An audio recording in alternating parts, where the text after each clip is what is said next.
Good evening, ladies and gentlemen. What do you think about that on Firecracker Eve, July 3rd, 2024? Pretty nice. Pretty My, nice. my hat's blown away. My hat is blown away. Professional bass angler Mark Moody in the house tonight Yeah. to enlighten us and enthrall us with his acumen. Yeah, I rolled the red carpet out this evening, so surprise. I even turned the air conditioner on in the shop to keep him comfortable. Holy cow. Man. Yeah. Got to do what you got to do to get a special guest, so, you know. Yep. Special treatment. I do understand that. So last week, Kyle, you started this little, quite by accident, this little boater tip corner thingy majigger. So let's lead off with that tonight. You got something for the boaters? I do. You know, it's no secret. It's 4th of July weekend coming up. And I'll be honest with you, I think I might have witnessed a few divorces at boat ramps in the past. And so something just to help people out that might happen to hear this that aren't sure of themselves at a boat ramp. You know, before you decide to launch your boat, unstrap it, get it ready in a parking spot out of the road. That's the easiest thing to do. A lot of people have a tendency to block boat ramps. Some of these smaller lakes we live around, they may only have two lanes to back down, and there may be 10 cars backed up. So get your stuff ready before you get in the water. Drink in moderation. It's hot out, so you might sip on a water in between cold beers. I don't know. Try to drink in moderation, have a good time, but be safe. And maybe take a glance at the lake rules. I know this little lake that we live south of. You can ski on it, but you can only go in one direction. So maybe that lake that you choose to be on has some common rules like that as well. And then, when people are coming at you, you're headed towards somebody. You're supposed to always go starboard or right, so avoid a collision. Have a throw cushion handy in case somebody you see out there struggling to swim, maybe you can help save somebody. And just be safe because it's going to be a busy weekend. I'm sure Grand Lake is going to be just balls to the wall with boats like it always is. Big Hill gets pretty busy. And unfortunately over there, they've already had a drowning this year. So, just like to kind of shed some light on that. Main thing is just have fun and be safe and make it home the way you went. So that's what I got for that. Good advice. Absolutely. I would add, wear a kill switch, make sure you have a charged fire extinguisher and put your plug in. Yeah. All those are very good. Just have your safety equipment ready. I talked to Mark and Kyle last weekend about this. It happened to me. I put my boat in last Saturday night. Gonna fish the Saturday nighter, turn the light on, and it worked for about 10 seconds and blew the bulb, and I couldn't find a spare, and I didn't have a spare, which is idiotic. And so a lot of guys would have just fished anyway after dark or run their boats, and I contemplated it, and I didn't. I come off the water at 9:30 because the lightning helped me make that decision. But still, I'm the type of person that I wasn't going to catch any fish last Saturday night anyway because my mind was on, am I being safe? Am I not? And I wasn't. There was a time when when I wasn't. I shouldn't. The lightning was going on, and I was trying to convince myself to stay, and I shouldn't. And I finally convinced myself that I shouldn't, and I left, and I was off the water by 9:30, which was what I should have done and what everybody should do in that situation. But the weekend before, I was fishing after dark or right at dark. I mean, I couldn't see, a quarter mile, and I heard one of those big cigarette boats coming from Shangri-La, and I was 5 miles from there, and I heard them coming, and I heard them below the bridge, sailboat bridge, no lights on, and run all the way to the back of Wolf, and all I could hear was the sound because it was dark enough I couldn't see them, and I was within sight of the sailboat bridge, and so you're not the only ones out there, and people like that aren't looking for you. I don't know what that guy was doing, but he wasn't looking for me. That's scary. So make sure your lights and all that are working if you're out after dark as well. Yep. It's just, it kind of rained. It kind of hit close to home a few years back when one of the ladies that was part of a tournament organization on Lake of the Ozarks got killed in a boating accident after dark. Yep. And and of course, at my job right now, I'm what they call a safety coordinator. So it's always on my mind, so hopefully everybody has a good, safe weekend and we don't hear about any of that stuff. Have a good time with your families and your friends. Yep. And, since we've kind of gone off the sad end of things, you never know when it's going to be the last time you even see them. You really never know. So have a good time with them, but be safe. I'm going to be honest with you. I had a rough week. My best man in my wedding passed away, and I didn't even know he was sick because I didn't keep in touch. And that kind of hurt me a little bit. And that's the second one out of my wedding party in the last 2 years. Jeff Waters is staying over there, and you probably don't. Danny may know Duff. Nah, probably not. You don't know Duff Sullivan, do you? He was in my wedding party too. He's got prostate cancer. I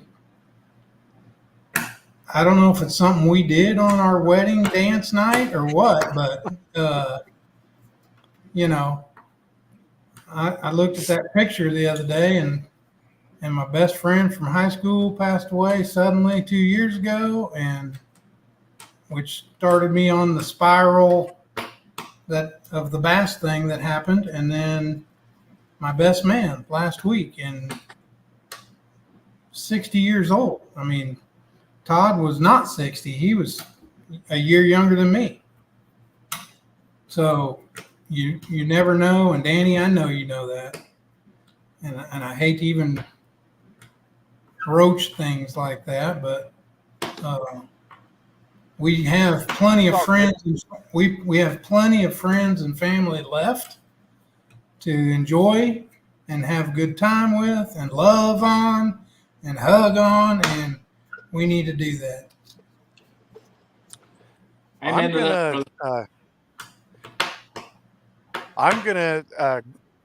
gonna stay on this topic, but I'm gonna take up a few minutes myself here. We as a family in the last week decided this year that 7 years is enough. We really haven't celebrated the 4th of July in 7 years. 7 years ago tomorrow, is the last time that I saw my son alive and had my family together for food and fireworks and festivities. And we just kind of put that on the back burner for because it didn't seem the same. And we have changed dynamic in our family in the last year. Uh, that's part of it. This new young lady is all about 4th of July, and that helped us to kind of rebuild the fire. And so we are going full bore redneck America tomorrow and Friday also. And that's why I have worn this exquisite shirt because, as John so eloquently stated, you never know.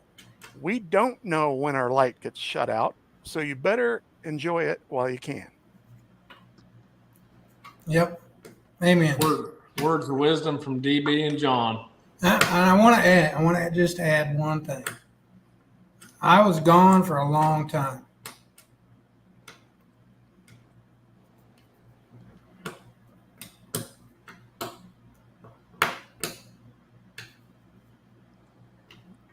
And I haven't felt the family,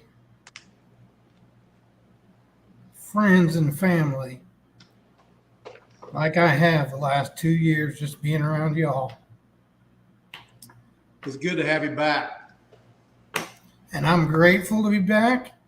And I don't want to miss any chances to spend time with any, when people call and want to do something, by God, I'm going to do everything I can to do it.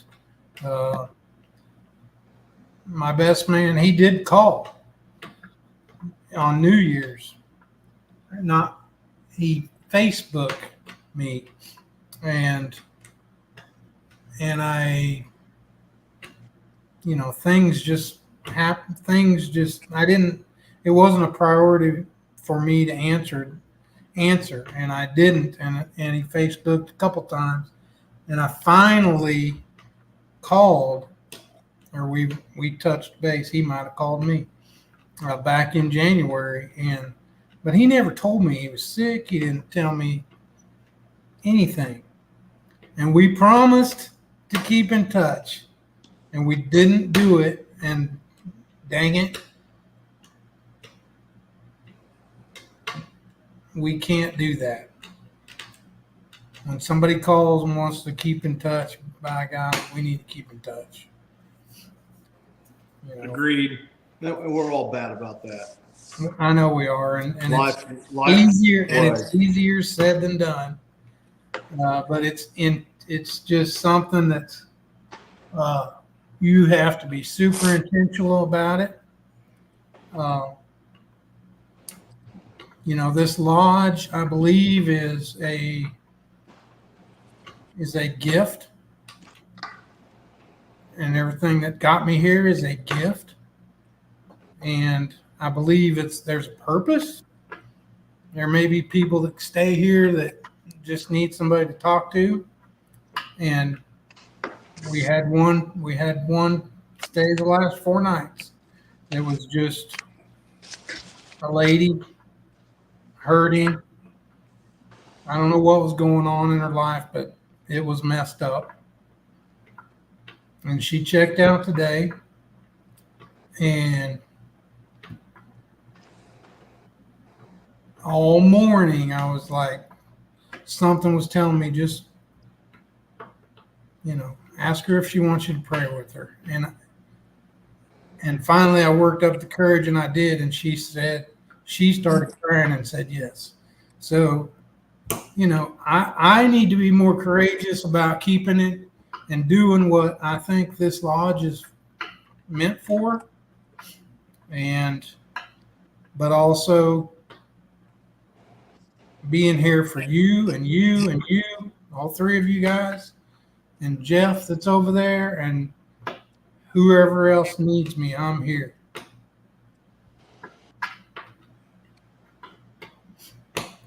Well, This is deep. How about and that? we're off. How about that, Mark Moody? How'd you Yeah, catch I'll tell you what I do know is the air conditioners at the Lake Lodge work really well. Good. I tell you what, people, go to the Lake Lodge. It's a great place to stay. Not just the people, but the lodge itself. Thank you, sir. The fire pit, the lightning show that we got to watch, the nice visit from the wife over there. I mean, I guess it was too hot to start the fire on the fire. Yeah, absolutely. I'd have got ate up by mosquitoes anyhow, one way or another. But the covered part for all the boats and everything, and the lights, and just everything about it. It was outstanding. So Good deal. It is a really nice place. very awesome. And it's really nice to get to see John. Yeah, I got to get a little visit in somewhere off screen was nice. So Yeah. It's good. All good. and with that said, I told you guys last week, come hell or high water, I was going to have me a special guest because we'd gotten so sick of getting kicked in the teeth here recently on the fishing world. I guess he was dragging the bottom of the barrel. So they invited me.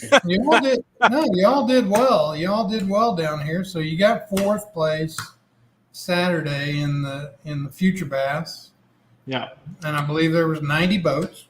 90 boats. And it was a 3 fish limit down here. A little unique. And so tell us about your day. Tell us what you ended up having on the 3 fish. And we got to start this out at the weekend prior, because the one thing I'm going to say, I'm going to give him all the credit for is I'm fortunate enough to get to fish with somebody that has some extra time on their hands and is actually willing to put the time in that is required to compete against out-of-staters, or to compete for us to be out of state and compete against the people at Grand Lake. So walk us through the weekend prior first, because you were down there on Friday. Well, I mean, I was just searching for fish. It's summertime patterns basically, and the right bait, and just trying to find places where I thought we could go back and repeat. And I did, and most of them we never even got to. Yeah. I've got 20 places down there we never went last weekend. Right. And then we fished the Podunkers on that Sunday, and me and Scott fished together, and You guys had a decent. we had a good day. We caught 30 keepers that day, and basically the Carolina rig was the key at that point. And fishing gravel, points and rock points close to the channel, that was the main pattern. And then during the week, I just found places more like that, and thought I had some better places to go to, and one of them turned out to be a really good one, but or two of them did actually. But, the main pattern it wasn't channel ledges; those really weren't working for us. We were having to fish the longer, flatter points next to the deep water, and also we had 2 or 3 of those spots that worked, and then 2 or 3 of the same type of pattern inside the creeks on secondary points that had channels running off of them. So, we caught them Saturday on a 10-inch worm, green pumpkin, power worm. Yeah. 3/4 ounce weight. I wasn't throwing it on anything. I was just dragging it on the Texas rig, and then we were throwing a Carolina rig with a mid-size brush hog on it, and throwing. Late in the day Saturday in the tournament, we pulled in on a secondary point, and we got lucky. We were running stuff in the last hour, just kind of new stuff, looking for new places, and and the fish came up blowing up shad, and we ended up calling most of our two of our fish, and caught probably 15 or 20 other 3-pounders in 30 minutes on a deep diving crankbait. As soon as we pulled up, skipping way ahead to that Saturday afternoon deal, we pulled up to this point and we come down off plane, and we both kind of saw the fish bust the shad at the same time. And I looked at him and I said, I'm picking up my crankbait. The wind was blowing into the point just perfect. They had the fish just had the shad just corralled on this point. And I mean, I can't tell you how many fish over 3 pounds there was on that point. I don't have any idea. There was a lot. I mean, probably the biggest school of 3-pound plus fish I've ever seen in my life. And it's the biggest non-obvious point really in an area of the lake that people fish a lot that we don't ever see anybody fishing. So it was kind of cool.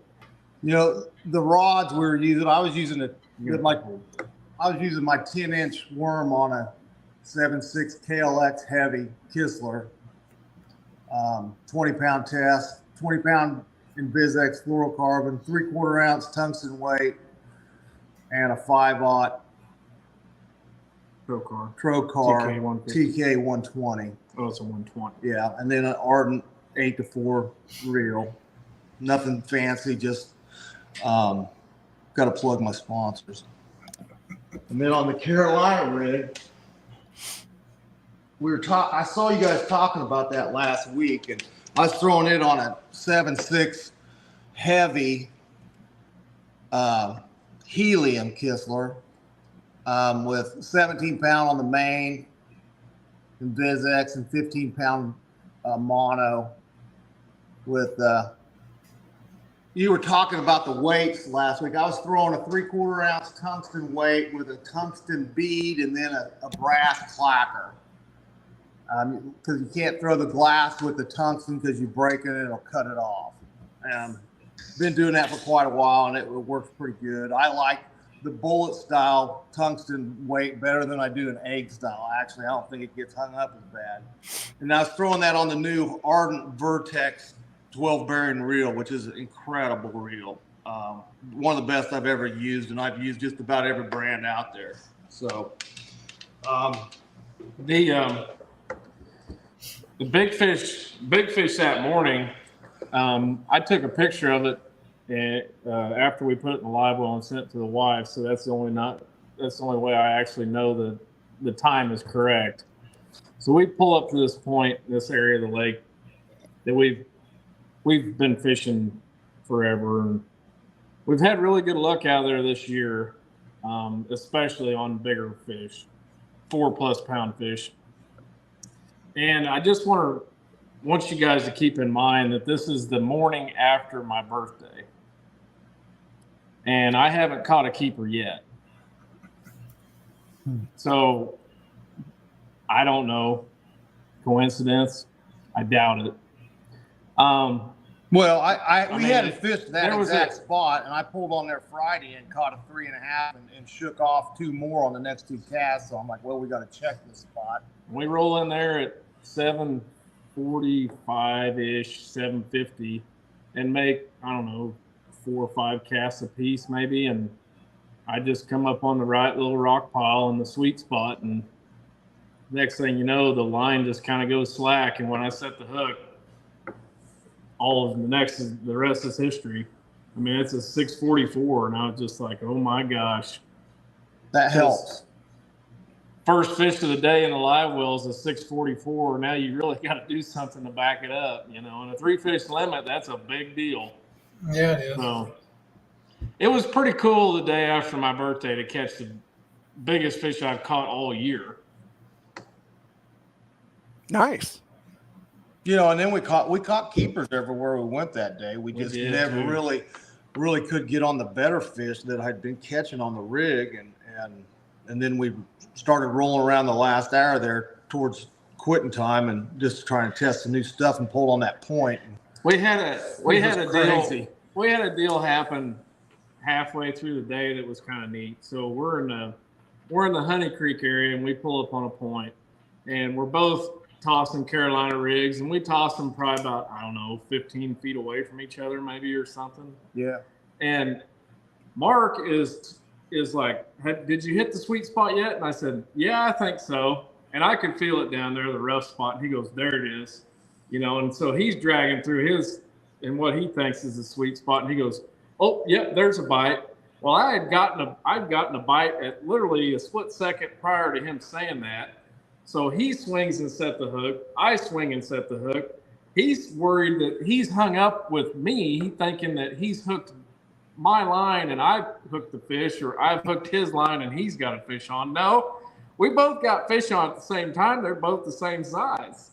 They're both 3.5 pounders or whatever. They were twins or whatever. Yeah. It was just, Saturday was a day that I'll never forget because it was unbelievable. It really was. It was one of the better days on Grand Lake I've ever had. It was cool. And I think we kind of added it up. We thought we may have had somewhere around, in a 5-fish tournament, somewhere around 20, 21 pounds. I mean, we had 21 and a half pounds. Yeah. So in a 5-fish tournament. That's a good We had 1404 the first day, and I think we were throwing 3.5 pounders back because they wouldn't do us any good. So just a day from, we pulled on that point at the end of the day and caught all those fish on a crankbait, and we were throwing just a 5XD Strike King, and throwing it on a 7.6 Kistler, medium heavy crankbait rod. Feeling real, Danny and John, for you, if you're looking for rods, that's one of the main rods I throw is that 7.6 Feeling Real. You can throw anything on it and everything. You got it? Mm-hmm. Right there. So then Sunday we go out, and we finished first place out of the money Sunday. We had right at 11.5 pounds, and I think we finished like 9th or 8th or something like that. And I want to note also on Saturday, a couple of really good friends of ours fished the Future Bass Tournament. They had a heck of a bag. They had 12. What did Scott and Mikey have on Saturday?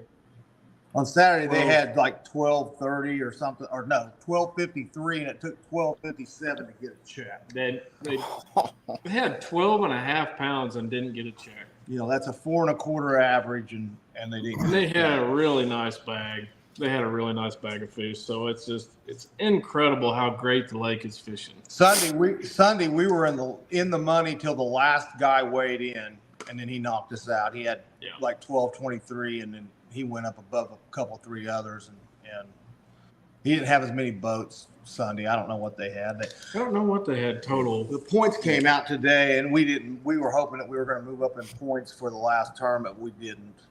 We only moved up like 4 points total over the whole week. We were running second angler of the year, and the guys that were first didn't have quite as good a weekend as we did, but they had it good enough that they didn't lose anything. So, Hey, could I interrupt here for just a second? Sure. I have a heck of a time finding that Future Bass website that works. Well, they've been working on the new one, and I think now basically if you just push Future Bass in, you're going to get the new website. Okay. I think you have to. Maybe Future Bass 2024. I think you have to Google Future Bass Trails. Maybe. Yeah, I think they got rid of the old website finally. Yeah. Could maybe one of you post the link below this? Yeah, sometime. I'll try. Not right now, but whenever.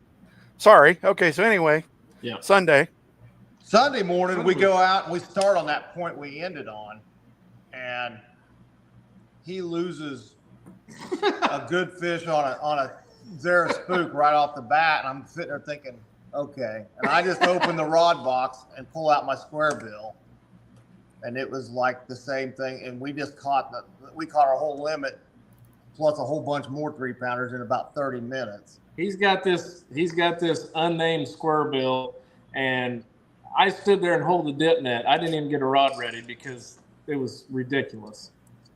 I didn't even need this. Is on a 7.3 medium, Feeling Real Kistler with the same art reel. We'll just call that a strike. It's a Strike King 2.5. Basically, it's a Strike King 2.5. It don't matter. You can't buy them anyway. They're out of production. So it does have a rattle in it. It's a sexy shad, and it makes me a lot of money. He's putting it away now. And I lost the two I had with me that day on a piece of rope that we couldn't get them out, so I had to break a new one out of the package. There's so much trash down there on some of them spots. It's like, oh my gosh. But they were eating it on every cast. Yeah. And I mean, I caught a 4+ on it, and it was so buried that we had to cut the hooks just to get the bait out of it, and it was bleeding so bad I wouldn't put it in a live well. And that fish probably would have guaranteed us a check, but I'm not gonna bring in dead fish if it can live by me letting it go. I'm gonna let it go right there on the spot.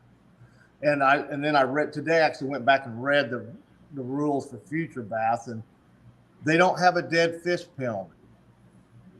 It says there's no dead fish penalty. If you bring in a dead fish, it gets weighed at the discretion of the tournament director. Well, I'm not going to bring a dead one in then, because that's asking for, to be DQ'd or lose the fish, and especially since we're not one of the locals, they might say, I don't even really like I don't really like the looks of it, to be honest. So we talked about it. We made the right decision. We threw the fish back. He swam off. I don't know that he lived or not, but I very seldom ever had one buried that deep in it. I mean, boy, it was bad. Choked it. We cut the hooks off with side dikes just to get the bait out of its mouth. And I've never had to do that before. I mean, I carry extra hooks. That ain't a big deal, but we were fortunate. We had a outstanding. I will say this for myself. I don't speak for you, but I had the best birthday weekend of fishing I've had in a long time. I'll say that. It was a good time. Good weekend. Got to stay at a nice place, Got to fish a nice lake and got to spend time with a good friend of mine and catch a lot of fish and have a lot of laughs. So I couldn't ask for anything else. Other than that one point, I mean, Tuesday and Friday down there was better than they quit drawing water, and the fish kind of changed how they were positioning and how they're feeding, and some of the stuff didn't work like it had been working. It was Friday. I mean, I was just like driving around and make a cast and just catch a fish. It was, I mean, it was easy. I mean, you're just going, I should just quit, but I'm out there to have a good time. I'm not. Sure. I'm out there to catch fish and enjoy myself. I don't think it cost us anything. No, it didn't. Like I said, we had 20 places we never even got to. So, and I didn't want to really go down on the main lake because I'm telling you what, for even Friday, it was horrible down there. Yeah. I mean, it just isn't no fun down there. You got to. If I thought we had a 5-pounder sitting down there, I would have went, but I wouldn't driving down there for a 3-pounder. That's for sure. It was a little windy Friday morning too. Yeah, it was windy, and then it was probably I would come out of drowning about 1 o'clock Friday, and I mean the big boats were already out. I'm just like, holy cow, it's Friday. Nobody works. Yeah.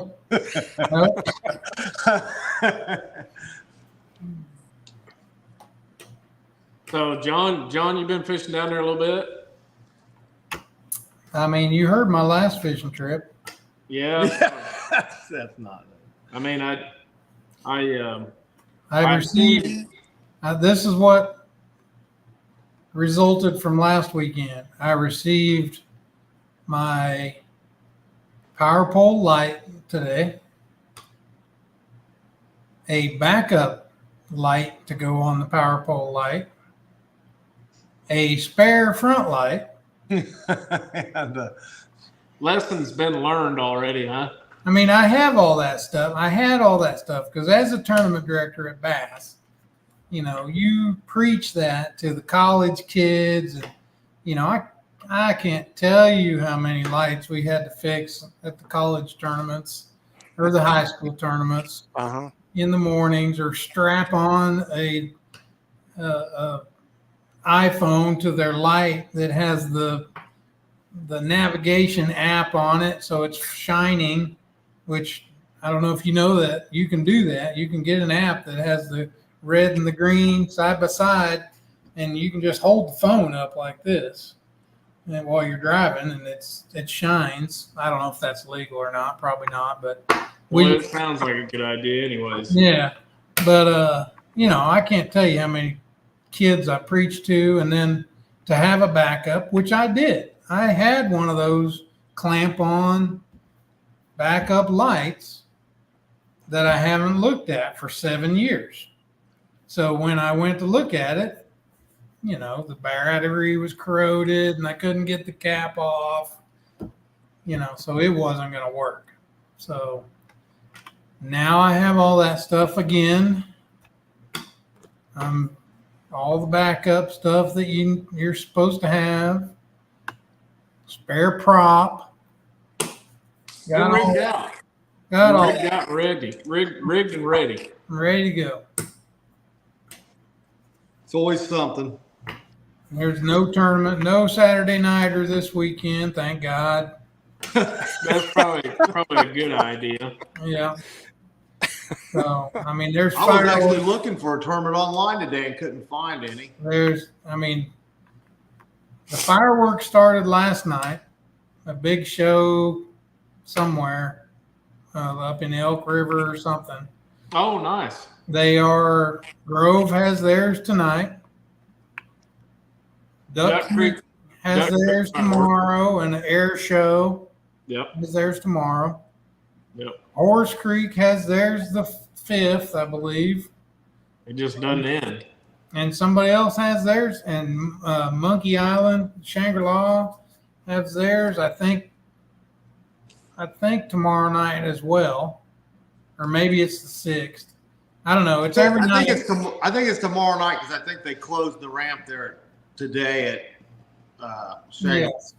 So you got Elk River, Blue Bluff. You got Blue Bluff fireworks. You got Grove.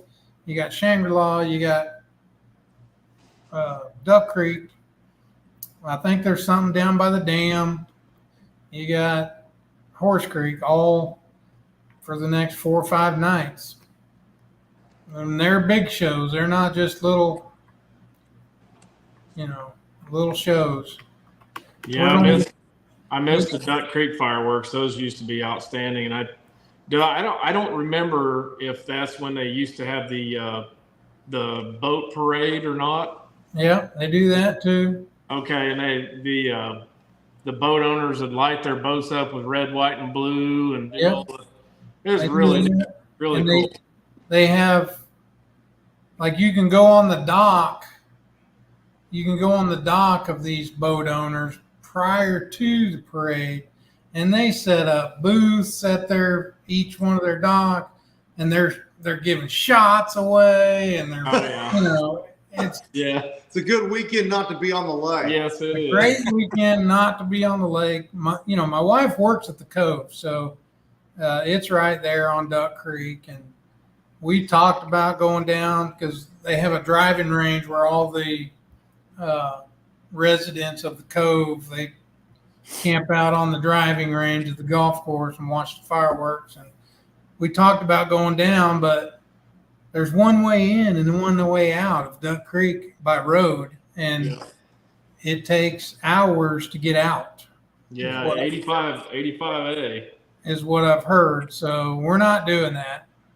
We might go to Horse because we can probably see Horse Creek ones from like the casino or something, maybe. I bet we don't have to go too far from here to be able to see the Horse Creek ones. And tonight we're going to some friends of ours, those in Wolf Creek. There's 3 or 4 docks on the other side of Wolf Creek. Yeah. So 2 of those docks are friends of ours that go to our church that we go to lunch with every Sunday. So 2 of those docks are there. So we're going over there tonight after we eat, and we're going to sit there and listen to the music across the water and watch the fireworks. While you're down there, just go out there and add some more brush to those docks, would you? Yeah. Just drag it down there and just, those are good. The best docks in Wolf Creek almost. They're pretty good. Yeah. I second that. Yeah. I wish they'd put that T dock back in where the elites put in there years ago. That dock's no longer there. Oh yeah, on the other side. Yeah. Sounds like you got a full sheet ahead, huh? Yeah, my mom came in today. Jeff's here. Cool. Awesome. We got some guys here from Wisconsin that are going to be here for 5 or 6 nights. They're fishing the nationals, so they're staying here. And we got a son, and a dad and his son coming tomorrow or tonight, staying for a few days. And we got my brother-in-law, and then Brett and Nicole and the kids are coming Friday, and Bree's coming tomorrow. So yeah, we'll be Cool. That's what the 4th of July is all about. Gonna have the whole gig there. Leon and I don't know if you remember Leon, but that's Val's brother. He's coming. Him and his wife are coming tomorrow. See, we used to do 4th of July used to be our weekend. You get in the big family and you go here for Christmas and you go here for Thanksgiving. Yep. And 4th was ours when we lived in Alba, because of little bitty town, and we lived on the end of that road, dirt road. We could shoot all the neighbors, shot all the fireworks on the street, and so that was our holiday. All the cousins came, all Brett and Bree's cousins came, and I'd like to kind of get back to that, but you're kind of the age where we're not. Everybody else has got their families now and their grandkids, and so we're just kind of waiting for. Unfortunately, I don't know if Brett and Bree or Brooks and Nicole. Brooks, listen to me. I can't even say all my grandkids. And I've only got 2 of them. I don't think Brooks and Amelia will ever have a cousin. I will be surprised if that happens, other than the dog. But we spoil the dog like one of the grandkids. Mm-hmm. I bought it a kiddie pool today. Heck yeah. So when he gets here, he'll have his own little kiddie pool. Outstanding. Keep him out of the pond, the nutty, muddy, nasty pond is what I really want to do. Tell him not to run through the sprinkler like I did. It's clean. It's clean water. Yeah. Oh my. DB, what's the Barrett Ranch look like?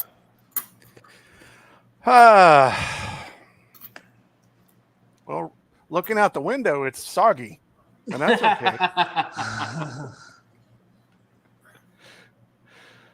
Oh, tomorrow night we'll go to Sterling and join family over there, and the city of Sterling has put on a huge show for as long as I remember, and it's tradition over there for families to come back home for 4th of July, and you got to park several blocks away from the city lake there just to get, just to walk down and watch them. And you'll pass by 10 different states' license plates on the way to it. Yeah, it's a blast. It's a good time. So we'll do that. Cool. Do that tomorrow night, and then Friday night, one of Connor's buddies is throwing a little shindig at his place in the country. So. Nice. Might be some exotic explosions. Sparkler bombs? Is that the way to? No, those are dangerous. I know because I've made them. Allegedly. Yeah. But yeah, there might be some exotic things happen out there, and that I just remembered that I have a case of tannerite that I need to get rid of too. So, yeah, man, thanks for that. I had forgotten all about that tannerite. I need to get that used up. So you tell me that a sparkler bomb's dangerous.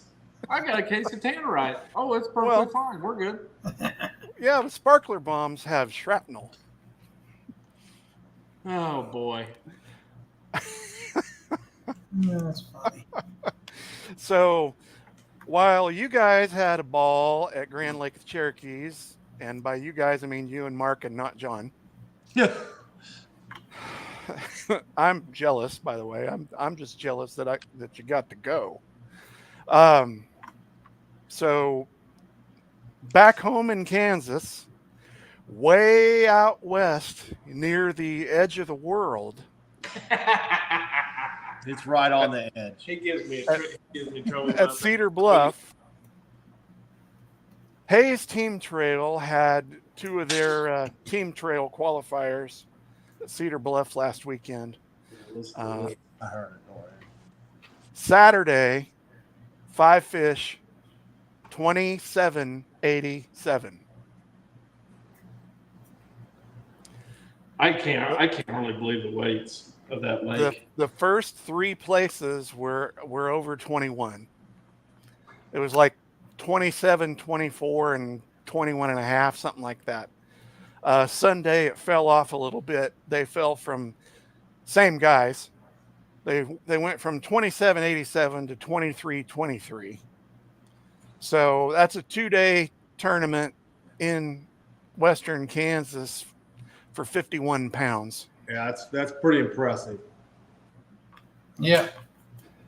That's The Salina Club, I don't know how to get Jeff in here. I don't see him. They were out there last weekend too, I think. Well, I thought I saw something about maybe Jeff fished the Hayes deal. Maybe they fished them together. Maybe they did a Salina combo deal. But because the Salina Club, no, maybe not. Because I want to say the winner of the Salina Club, the team had 29. Wow. For one day? Yeah. Wow. Because they did a 2-day or two, but I don't know. I don't know how they do it. I don't know if I know they combine the weights. Like they have a co-angler, and they have a boater, and they have, I don't know if they take the 5 best out of the 2, or if they add the 10 fish together. I don't know how they do it, but I know they have a boat weight and they have a individual weight as well. And I know, I want to say Brent and Rob maybe had 29 pounds, and Jeff and oh wow, okay. And Jeff and Rob. Does Rob have a son that fishes? Uh-huh. I think maybe Jeff and his son got second, and they had like 22 or something. Wow. But I don't know how many fish that is. Yeah. Right. So Danny, did you by chance catch what the big fish was? How big?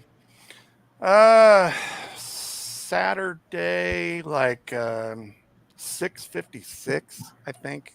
So they had 27 pounds and didn't even have a 7-pounder. Yeah. Wow. So is Cedar Bluff, has it been good all along, or is it back and going good again? You know, I thought when I kind of left there at the end of the 90s that it was kind of on its way back down, and I fell out of touch. So has it remained really good, or is the fishing just coming back, or what's going on out there?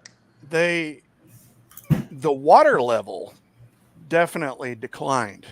Yeah. When you're talking about, I think the last thing. Sorry to interrupt.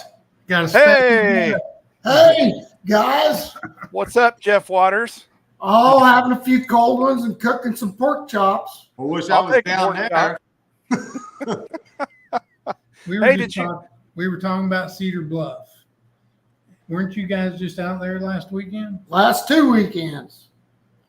I don't blame you. How you been catching them? You been catching any fish? Well, Tell me a fishing story.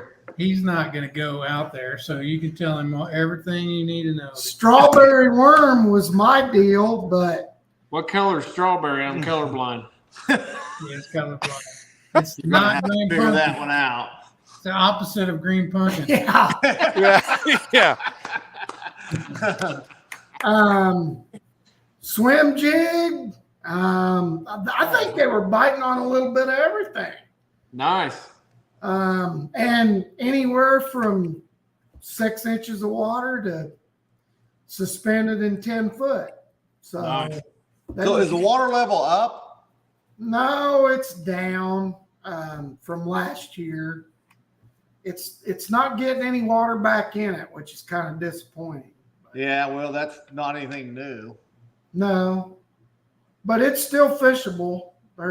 Yeah, sounds like it. There's some good fish to be had. We had let me think, 18 pounds Saturday. Didn't even get a check. Yeah. So when you say you had 18 pounds, how does your club do it? 18 pounds was Hayes Bassmasters. That was 5 fish. Okay. How many boats they have? They had 19 that day, 12 or 13 on Sunday. We had 13 pounds, and I don't even know where we ended up Sunday. We left, but I know 27 won it Saturday, 23 or 24 was second. I think 20 something, maybe 21 was third. Huh. And then Sunday, they paid 2 places, was 23 and 22 something. So, Wow. You had a club tournament there the week before, maybe? yeah. And how does your club do it? 7 fish. Okay. You You combine the boater and the non-boater's best Yeah. 7. the one of you has to weigh or measure 2 fish, and the other person can have 5. So, but the non-boater or the boater, each one of you. I think I had a situation where we used most of the non-boater fish, but we have to use 2. I think it was 28 or 27 pounds, and them are paper fish, guys. So, Yeah. How big was that one that Jody took a picture of? oh, I don't know, 6 or 7. Brent won big bass both days with a 6 something. So I think I had a 5 something and didn't win nothing. But So there's still a lot of timber in the water, or is it most of it gone? no, there's still quite a bit in the water. Is there? Yeah. It's pretty good fishing. Yep. But after 2 weeks, I was ready to come down to Grand. So do something different.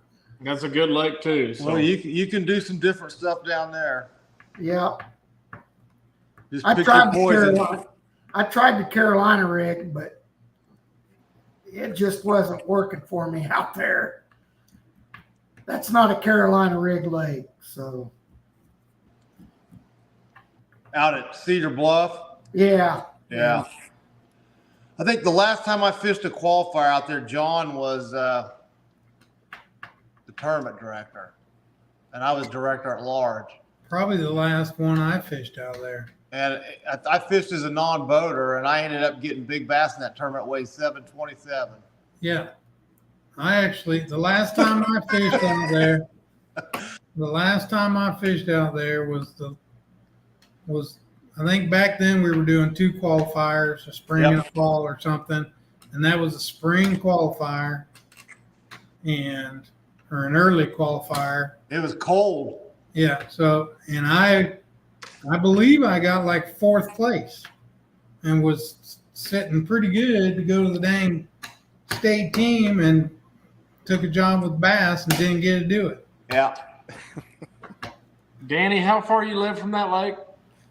Cedar Bluff, it's about 2.5 hours. Oh wow, it is. On And the you can corner of see it. yours. You can see it from where he lives. As soon as you go over the hill, you can see it. It's not quite that flat. How many hour drive is that? Like 10? It's like if you go the back road, I could pull the trailer back in like 5.5 or 6 hours if I took, because you can see the next town 30 miles away. So if the cops can't hide. I drove it like 85 all the way. So you get the El Dorado, then you better slow down. It is out in the middle of nowhere then. It's cool. It's a cool Yeah, it's in the place. middle of nowhere, that's for sure. It's a cool place. What Not about cool something- enough that it's not cool enough that I've been going back on a regular basis. Right. What year was that? A long time. 2004. Wow. Is that what it was? That's the last time I fished it. It was before, it was either that or before when I was out there. I haven't. I took the job in August of 2004. I think that year that I fished was before that. I think it was pre-99, before I was tournament director. Because I don't think once I did the tournament director, I don't think I've ever been back out there because I said, no, there's no reason to leave Oklahoma and Missouri. I don't care how good the fishing is. What about some of them other lakes out there? Are they any good nowadays? Norton. Norton is off. It really hit its peak again a couple of years ago. Yeah. And then it's kind of fallen off, but still catch fish out there. But What about what was that other one out there? That Kerwin. Kerwin? What Webster? Webster's full. Is Still it got really? big smallies in it. Got big largemouth in it. Well, I'm sorry. You're good. It's just the problem with those lakes out there is their size, and they're that good because they're in remote locations. So they're great fishing. They're awesome fishing, and they're awesome for a club tournament. But you can't hold a bigger event there. That's what stinks. Well, typically you end up with a 50 boat qualifier out there, and it gets real small real quick.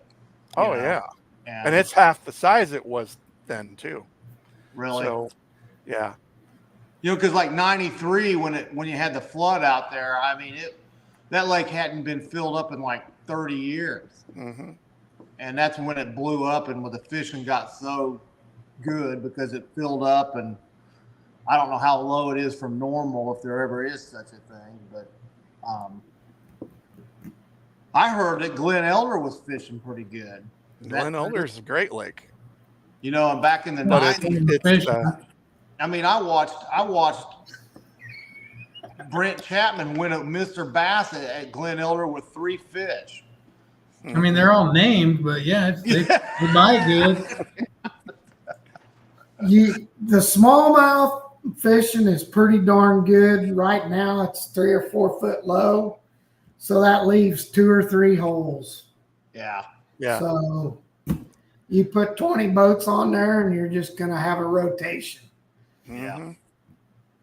That ain't no way to fish a tournament. No.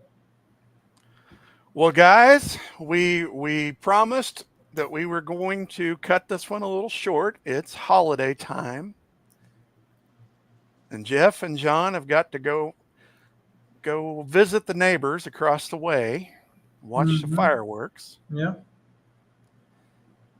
Any last closing remarks? Kyle, you got a question for us, Kyle? Like what kind of food we eat on 4th of July, or your favorite firework? Sounds like you have a question this week, huh? You always have the question, so Honestly, I didn't even prep for that. You dropped the ball. I thought that maybe one of you fellows would come up with something fun. So, and I knew that we had to keep it to an hour. So,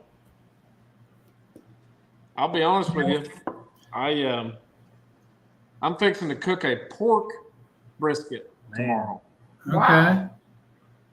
Gonna try that out. Something new, something different. So I'm waking up about 5 a.m. and gonna slap that sucker on the old smoker. We're gonna do some. I think we're doing pork chops or something tonight, and then we'll do some good old burgers and brats tomorrow.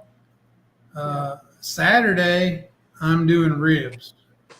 America. So, Pig sickles.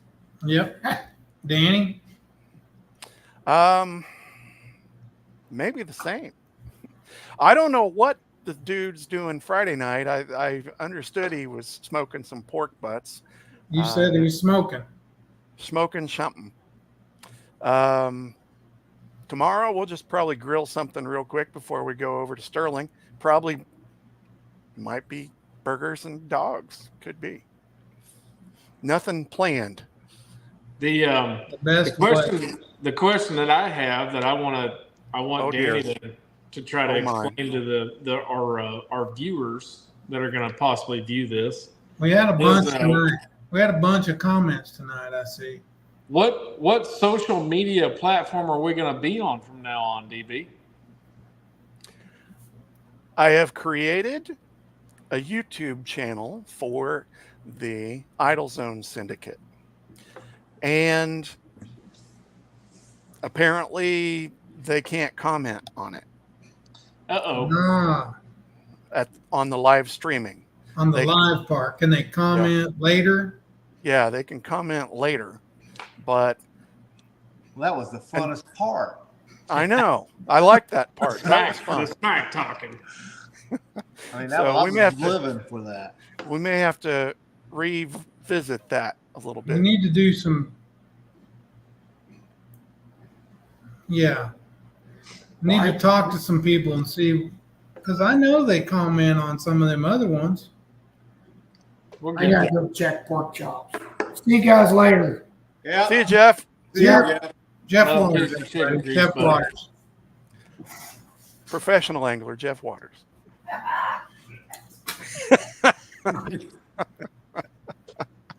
Well, I sure appreciate you guys letting me tag along tonight. I enjoy it. Hopefully we get a shot at another one. Yeah. Well, what we could winning. do, if they're, you have to do, maybe we do it the other way around. Like we were doing it. Maybe you do live and then post it to the YouTube later. Good thinking. I honestly didn't even explore that if I could do that. So it may be possible to do that. So you might. So maybe you could just do the live one on KBN and then just immediately post it to YouTube as soon as it's over. Just share it right to YouTube at the same time. Huh. So yeah, we'll play with it, see what happens. We'll figure it out. You guys be safe this weekend. Yep. Yep. You too. Is anybody doing any fishing? I haven't found any tournaments, so probably not. I'm gonna see if maybe Mac, if I can bore my son with maybe a couple hour trip to Bone Creek on Sunday. We're gonna go out and see if we can't catch some meat. They're supposed to have a jackpot at Stockton, but they canceled it. So I don't. Yeah. I guess I could put a jackpot on, but I don't want to run it. So. Yeah. I might go in the morning, one morning sometime, maybe with Jeff, just to go for a few hours before it gets crazy. Yeah. Maybe. And there probably wouldn't be. The nice thing about going on the holidays is if you can get over there before they all get crazy, there's not that many people out fishing. I mean, you can have the whole lake to yourself. Yeah, that's true. May or may not have some pictures on my social media of my son reeling in a walleye. We'll see. That'll be awesome. Yeah. Yeah. Good times. Yeah. Well, go get them fireworks lit. Next Dan, week, You betcha. next week we'll talk about maybe those that might be interested in a trip up north. Moody. Cool. No, when you're talking about going, I'm out. What do you mean you're out? Have you ever been? No, I'd love to go. I just got too much stuff going on the rest of this month. I got nephews getting married. I mean, they're messing up all my fishing and everything. If there's anybody out there that's wanting to go, I would love to go. we are thinking about the last weekend of July, or last Yeah. week of July, Yeah, I'm out on that. probably during the week. Maybe be gone one weekend. I don't know. So we'll see. Keep me posted, John. Keep me posted on the dates, and I'll look a little harder. All right. Danny, why don't you close this sucker out? We're going to close this thing out. Y'all be good. We'll see All you right. next week. Be safe. See you guys.